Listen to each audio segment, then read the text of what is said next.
We have all experienced a statewide weather emergency that laid bare an unpreparedness for extreme climate events which will increasingly become the norm. We have all seen the continued crisis of homelessness in our city, with far too many of our most vulnerable neighbors still at risk on the streets. And most recently, we've all been deeply distressed by the specter of mass shooting events in the heart of our very own downtown.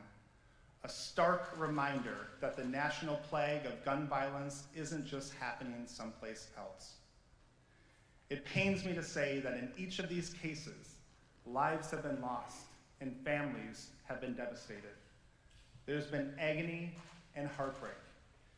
And yet, in each of those cases, it's also true that our community's resilience and drive to work together to overcome even the most daunting challenges has been on full display. In fact, in many ways, I would say that the worst of times has brought out the best in us. And I believe that's an appropriate context for today's presentation, because while there's a clear budget path forward immediately ahead of us, the budget challenges we face as a city in the years ahead are just as formidable as the ones we've recently faced as a community. And it will require the same collaboration, innovation, and resilience to navigate. But before I go further, I want to take a moment to acknowledge the extraordinary efforts that have gone into preparing this proposed budget. Driven by our budget office, city staff have devoted countless hours to creating this proposal for council's review, including extensive work to solicit the input of community stakeholders. That includes reviewing and analyzing dozens of specific budget recommendations from 21 different citizen boards and commissions and citizen task forces, and over 1,200 responses to our community budget priority survey. I want to say thank you to our staff and to the thousands of community members who shared their ideas. We are always stronger together, and this proposal is the result of a collaborative process. Join me in appreciating their efforts.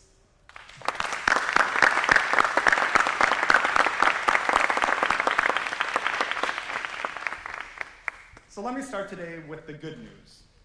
And the good news is that economically, Austin, Texas has come through the many challenges of the past year in as good or better shape than any big city in America. Our local economy is fundamentally strong and performed unexpectedly well during the COVID pandemic, with more positive impacts for our budget than we anticipated even a few months ago. For fiscal year 21, our sales tax collections are now projected to end the year above budget, when most of us would have anticipated a decrease. Similarly, our property tax revenue for fiscal year 21 is also projected to end the year significantly above budget. Unfortunately, our revenue picture this year wasn't all roses. As the result of facility closures and program reductions caused by COVID, facilities and programs we would have hoped to come back online by October of 2020, but ultimately did not, we expect that other revenue sources will end the year below budget. But on balance, our surprisingly strong sales tax and property tax revenue in fiscal year 21 means that we expect to end the year with a revenue surplus. Taken together with savings in the general fund expenditures, we now expect to end the year with reserves that meet Council's newly approved policy goal of 14%. These figures and other factors put us in a relatively stable position for the upcoming fiscal year and allow us to deliver the real piece of good news today. And that good news is that our proposed fiscal year 22 budget is based on a combined tax and fee increase of only 0.85%, or just over $3 per month for the typical Austin ratepayer. And in fact, the property tax portion for the typical taxpayer will see a slight decrease. I will tell you that we worked very hard to keep the combined tax and fee increase in this proposal below 1%, because despite the relatively good economic news overall in the past year, we obviously recognize the financial difficulty that many Austinites still find themselves in as a result of the pandemic. I also want to be clear that we were able to stay below 1% in large part because the council recognized the same thing and took action last month to increase the homestead exemption to 20%, the maximum allowable under state law, and to increase the exemption for seniors and disabled residents from $88,000 to $113,000. These actions made a huge difference. At the same time, it's important to acknowledge that our stable financial position for fiscal year 22 is also the result of many years of commitment on the part of both council and staff to prudent fiscal management policies. The fact is that we entered the pandemic in a strong position because we have historically been fiscally responsible and consistently prioritized maintaining a healthy level of reserves while still meeting the many needs of our community. So the bottom line is that for the upcoming fiscal year, because of long-term prudence and council's recent actions, we can cover the increase in our base expenses, deliver our programs and services, and many of the critical reforms that our citizens want and that council has prioritized with minimal year-over-year impact on the typical Austin ratepayer. Now let me transition from the good news to the different news. Because while I hope that you know I'm a relentless optimist, and while next year indeed looks relatively good overall, it would be irresponsible of me to sugarcoat the enormously difficult long-term budget circumstance that we find ourselves in. As council knows very well, our challenge going forward remains the 3.5% property tax revenue increase cap established by the state of Texas in 2019. And this revenue cap can only be exceeded by voter approval. What this 3.5% cap means for us is, unfortunately, very clear. In the absence of approval to exceed the cap, simply covering the annual increase in our base costs alone, things like wages, rent, and insurance premiums, will require a fundamental change in the way we do business. In short, without securing additional revenue and/or dramatically curtailing expenditure growth, we project an ongoing budget imbalance that will grow year after year. I want to come back to this important discussion at the end of this presentation, but for now, let's move our focus to the fiscal year immediately ahead. And as a preface to that, I want to first take a quick look at some of our key accomplishments in fiscal year 21. Because as I said last year, and as remains true today, in times of a crisis, a budget is a path forward, a light in the darkness. And certainly, we were in the midst of several still unfolding crises when we gathered last summer. So when council approved the fiscal year 21 budget, it ultimately had real and important impacts for our entire community. I want to quickly highlight those in three critical areas: our COVID response, public safety reform, and homelessness. With regard to COVID, working closely with Travis County, we followed the science and focused on promoting masks, testing, and contact tracing, and giving the community clear information to help them protect themselves and their families. We also worked to deliver a range of innovative solutions to help keep Austinites safe. Among the many steps we took were providing facilities where people in need who had been exposed or tested positive could isolate for free and receive food and medical care if necessary. And of course, Austin Public Health went to extraordinary lengths to administer as many vaccinations as possible.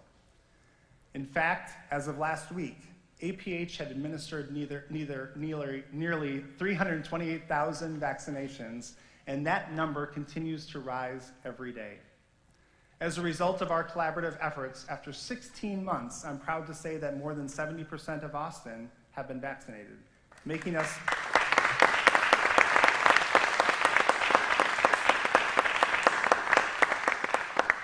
making us one of the first metropolitan areas to cross that milestone.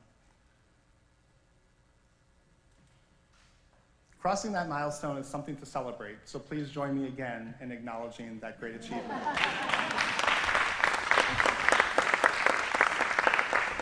But we also know we're not out of the woods. And we know that COVID has had a devastating impact on too many in our community. But it's important to acknowledge that in Austin, good public policy and good people help to save lives. And we will continue our efforts to ensure that everyone can get vaccinated.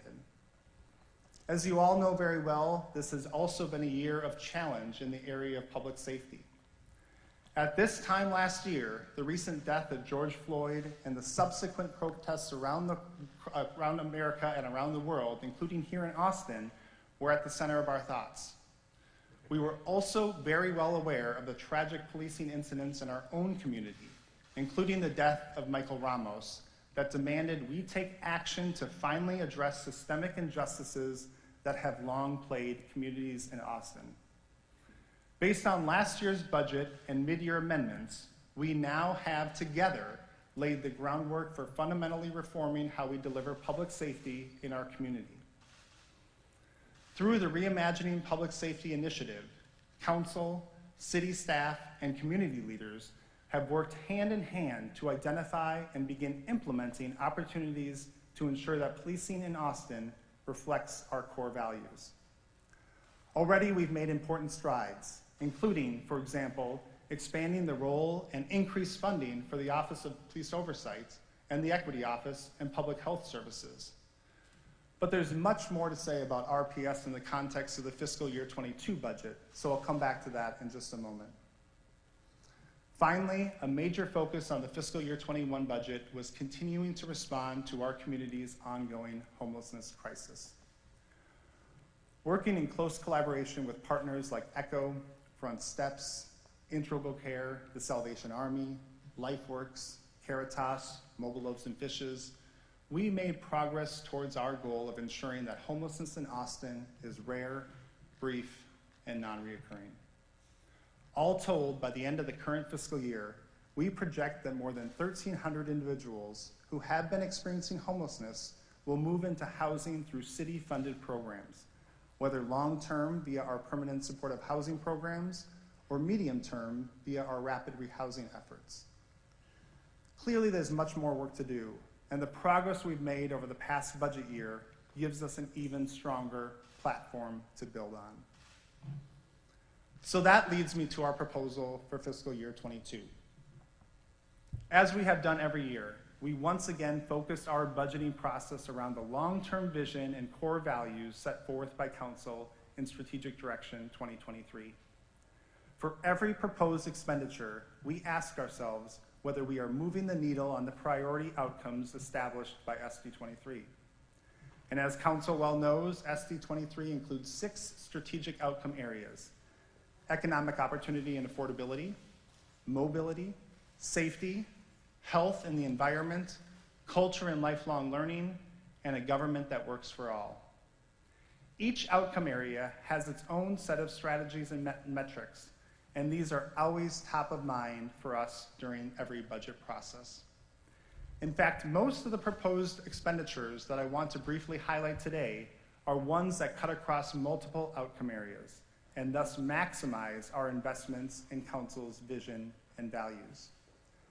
But let me start with the big picture.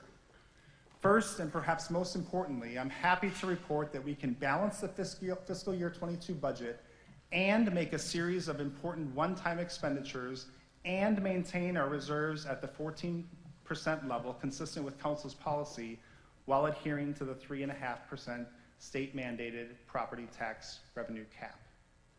And as I noted earlier, because of Council's actions to increase exemptions and because of the increase in the overall value of the tax base, our proposed 3.5% tax revenue increase results in a combined tax and fee increase of less than 1% for the typical city ratepayer.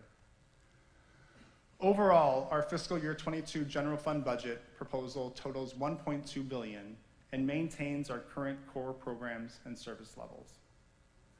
Our proposal is also based on new cost drivers that include, among other things, employee wage increases, new positions to staff the municipal court marshal program, the opening of Loop 360 Fire and EMS Station, expansion of the Civil Rights Office, and new investments in communications technology and fleet maintenance. Notably, this also includes the first of a year of significant new annual contributions to the Austin Police Retirement System, which I'm pleased to say helps put the retirement system back on a sustainable path. The largest portion of our proposed budget, approximately 66.5%, or around $767 million, is allocated to public safety. About 29.6%, which is around $341 million, is allocated to our community service departments, Parks and Recreation, Austin Public Health, the Library, Animal Services, and the Housing and Planning Department. The remaining amount, approximately 3.9%, or around $45 million, is slated for transfers to fund a range of other investments and services. In terms of specific expenditures and related issues that I'd like to briefly highlight today, let me begin with public safety. As I said a moment ago, we've already made tremendous strides in our efforts to reimagine public safety. Our core mission is to ensure that everyone, no matter who or where they are in our community, is valued, is respected, and can count on us to show up for them in a crisis without fear that they'll be treated differently. And so in this budget, we're continuing to advance key initiatives that were developed and initiated over the past year, embracing a holistic approach to providing public safety services and community-centered crime prevention and intervention. In fact, nearly 30 million of these allocations from fiscal year 21 are carried over into fiscal year 22. We are investing in reimagining our police academy with curriculum centered around diversity, equity and inclusion principles, and building stronger community relations. In responding to mental health emergencies in fundamentally new ways, in a family violence shelter, and in the initial phases of many other reform recommendations brought forward by the City Community RPS Task Force, including the Office of Violence Prevention. Now, at the same time, as Council knows, we face a significant new challenge in the upcoming fiscal year in the form of HB 1900, a new state law that levies catastrophic fiscal penalties for municipalities that cut police funding year over year. I want to assure you that our FY22 budget proposal is fully compliant with the new requirements of this law. I want to likewise assure you that we will not abandon our commitment to reimagining public safety so that every person in this community feels safe in their home and neighborhood. My pledge is that we will move this important work forward while complying with the state's requirements. It will demand collaboration and innovation, but we can do it. Let me move now to our proposed investments in continuing the fight against homelessness, which is an issue that cuts across all 6 outcome areas. It's been said that the moral test of government is how it treats those in the dawn of life, those in the twilight of life, and those in the shadows of life. Certainly, our neighbors who are continuing to experience homelessness are in the shadows of life, and I couldn't agree more that how we treat them is fundamentally a moral issue.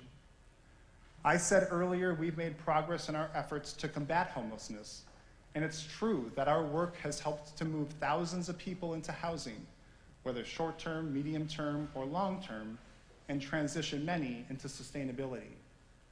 But it's also clear that chronic homelessness remains at a crisis level in our community. In my view, that means we must continue to build a community of governments, organizations, and individuals devoted to fighting chronic homelessness, and that we must continue to devote the resources needed to help lift up our most vulnerable neighbors in their time of need. Our work is more urgent now than it has ever been. In terms of just the city of Austin, our fight against homelessness cuts across 16 different departments and involves hundreds of staff. For fiscal year 22, we're proposing to maintain $65.2 million in funding for this ongoing effort, in addition to the multi-year funding of $106.7 million in federal funds recently committed by Council. With these resources, we'll focus on 4 core strategies: reducing inflow, crisis response, housing stabilization, and managing public spaces. We'll provide shelter and housing both through our community partners and directly. We'll deliver mental health and substance abuse support, and we'll provide programs that help lead to employment and long-term self-sufficiency. We know the road ahead on homelessness is long, but we also know that to simply walk away would dishonor the values that make Austin what it is, and we will not walk away. Now let me turn very briefly to the issue of mobility, another critical SD23 priority area. Obviously, one of the biggest events in the past year, in fact, one that was more than 20 years in the making, was voter approval of Proposition A, or Project Connect. Now, finally, our community will begin investing in a high-capacity transit system that will dramatically transform not only how we get around, but also how we grow as a region.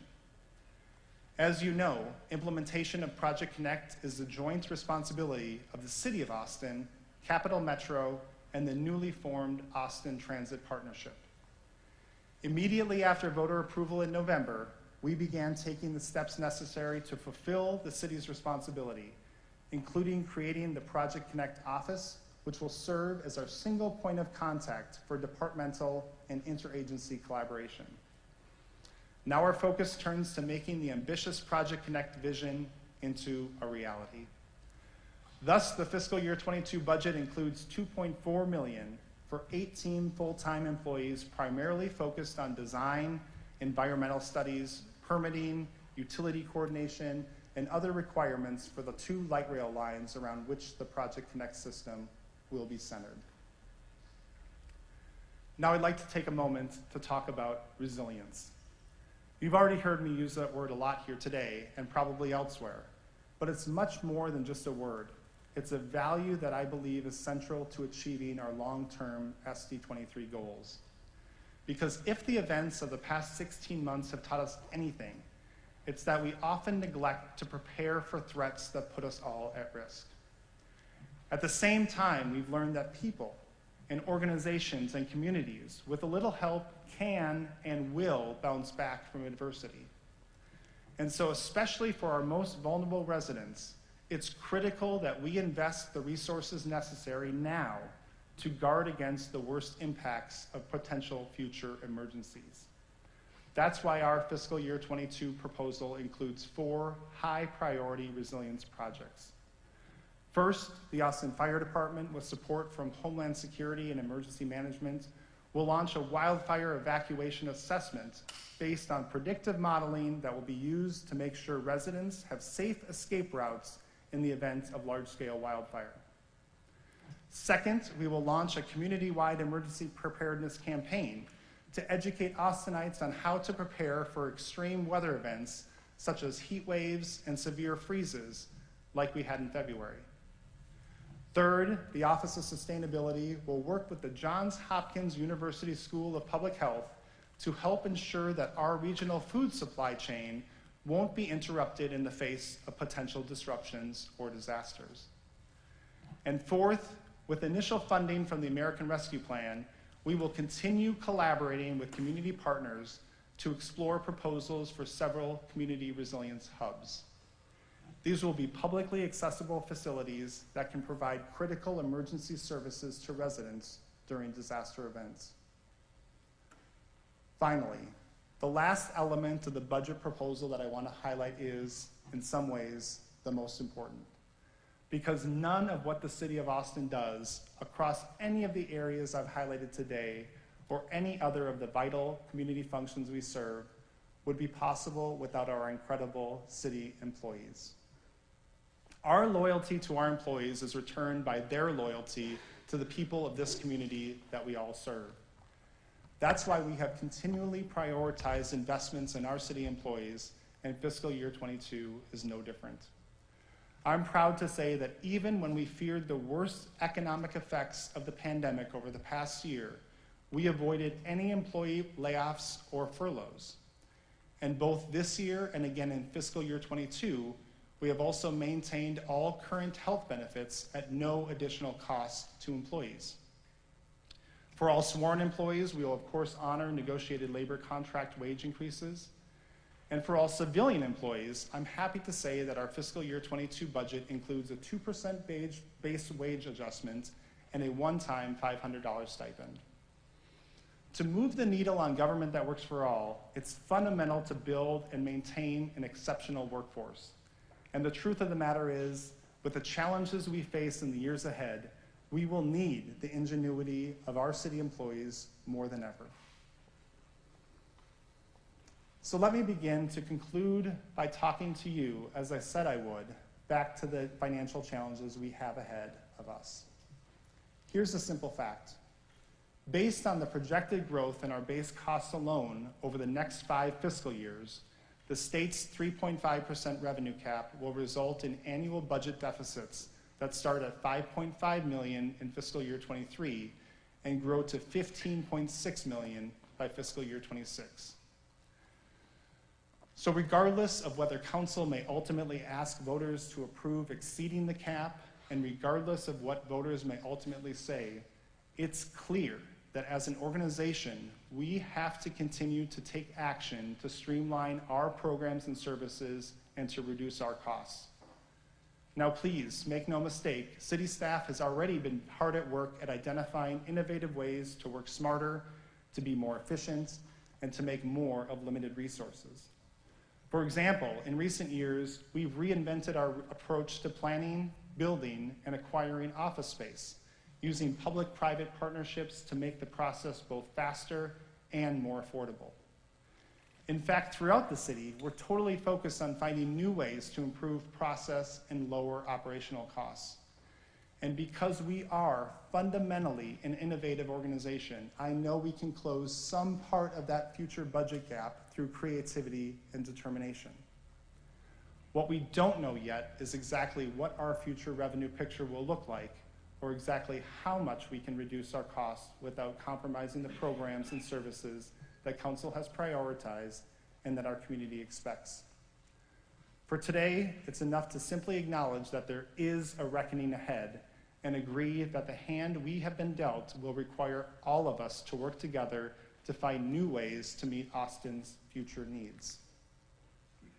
So I want to end now where I began and remind us once again that this has been a period of challenge like we've never experienced before. There were moments over the past 16 months when many of us asked ourselves, how could things possibly get worse? But as Barbara Jordan once said, I am a born optimist. And I am determined to share and spread my optimism about what we can accomplish as a city, even, and in fact, especially under the most difficult circumstances. We are innovative. We are determined. We have shared values and a clear vision. We are totally dedicated to improving the equity and efficiency of the services we deliver, and you can be sure that we will drive relentlessly in the direction of collaboration and resilience on behalf of every one of the million residents of this amazing city. Because no matter what comes our way, I know that Austin's best days are always ahead of us. I want to thank you, Mayor and Council, for allowing me to serve our community as city manager. I want to once again thank all of you and to the city staff and community leaders who helped create this budget proposal, and again to our hosts, Mobile Loaves and Fishes. Thanks to all of you again for being here today.